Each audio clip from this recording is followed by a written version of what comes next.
дуруд бинандаи азиз, чаро қаҳрамониҳои муҳоҷирони тоҷик дар Русия нодида гирифта мешавад? расонаҳои ин кишвар бо кадом далел аз инъикоси рафтори хуби онҳо худдорӣ карда муҳоҷиронро ҳамчун шахсони ба қавли хатарнок ба шаҳрвандони худ муаррифӣ мекунанд? дар ин навор шарҳ медиҳем.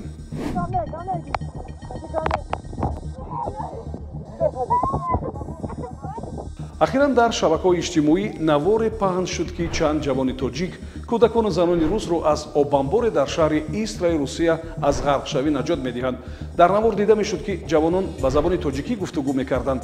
баъдан маълум кардем ки он 5 ҷавон зодагони ноҳияи ёвони Тоҷикистон буда дар Русия муҳоҷир буданд ва дар сохтмон муваққатан кор мекарданд.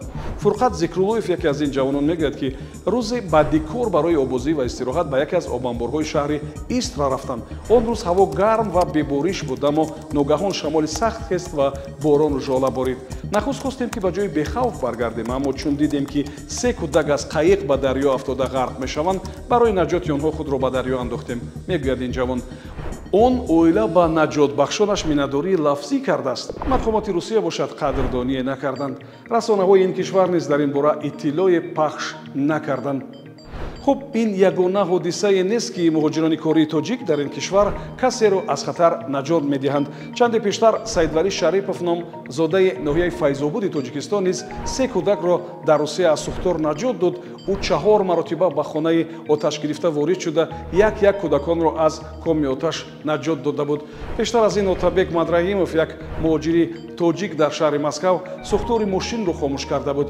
ӯ бо мошини обкаши худ оташи мошини аланга гирифта истодаро хомӯш кард ва навори ин ҳодиса дар шабакаҳои иҷтимоӣ паҳн гардид. ҳамчунин чанде пеш аз ин дар вилояти Москав Бахтиёр Исмоилов, як тоҷикистонии дигар, кӯдаки 11 моҳаро аз канори шоҳроҳ наҷот дода ба наздиконаш супорид. Муҳаммадҷон Обидов, колорасони 23-солаи зодаи Тоҷикистон, моҳи июли соли 2024 дар Москав духтараки навзодеро аз марде наҷот дод ки дар ҳолати мастӣ ӯро рабудан мехост. мисоли дигар, Ҳасан Афғонов, зодаи 58-солаи Тоҷикистон, соли гузашта сарфи назар аз синну аз вазъи нохуби саломатӣ, вақте додхоҳии кӯдакони дар ҳоли ғарқшавиро шунид, ба оби яхбаста даромада писарбачаҳоро наҷот дод. хуб, аммо лекин аксари ин ҳолатҳо аз назари мақомоти Русия ба қавле пӯшида монда ва расонаҳои ин кишвар низ аз ин қаҳрамониҳо кам мегӯянд ё умуман намегӯянд. танҳо ба чанд нафари онҳо намояндагони вазорати меҳнат, муҳоҷират ва шуғли аҳолии Тоҷикистон дар Русия сипоснома тақдим карда буданд. шӯҳрат Латифӣ, коршиноси масоили муҳоҷират, далели аз ҷониби мақомоти Русия нодида гирифта шудани қаҳрамониҳои муҳоҷирони тоҷикро ба сиёсати муҳоҷирситезии Русия рабт медиҳад. ба гуфтаи ӯ, на танҳо қаҳрамониҳои муҳоҷирони тоҷик, балки дигар шаҳрвандони Осиёи марказӣ низ нодида гирифта мешавад. онҳо то ҳадди имкон муҳоҷиронро дар назди шаҳрвандони худ ҳамчун шахси хатарнок муаррифӣ мекунанд. рӯзе нест ки дар расонаҳои ин кишвар як муҳоҷир ҳамчун ҷинояткор ва шахсе ки ба амнияти Русия халал ворид мекунад муаррифӣ нагардад, мегӯяд коршинос.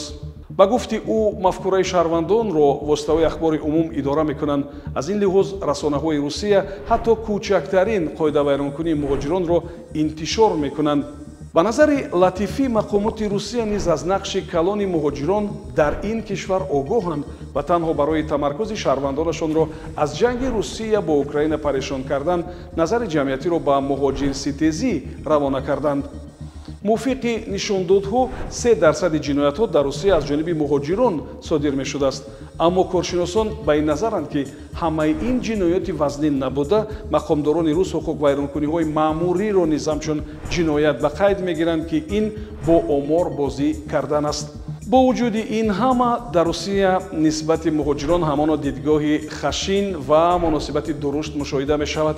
мақомоти ин кишвар дар ҷараёни санҷишҳо муҳоҷиронро таъқиб ва дар бисёр ҳолатҳо латукуб ҳам мекунанд, вале ногуфта намонад ки инсон будану некӣ кардан болотар аз ҳама чиз аст ва чизе барои қаҳрамониҳои тоҷикистониён монеа шуда наметавонад. ба саҳифаҳои мо обуна шавед то аз далелҳои воқеӣ огоҳ ва аз дасткориву дурӯғпароканиҳо эмин бошед ва умедворам дар ҳама ҳолат шумо инсон ва марди ҳақиқӣ боқӣ мемонед. худо нигаҳбон.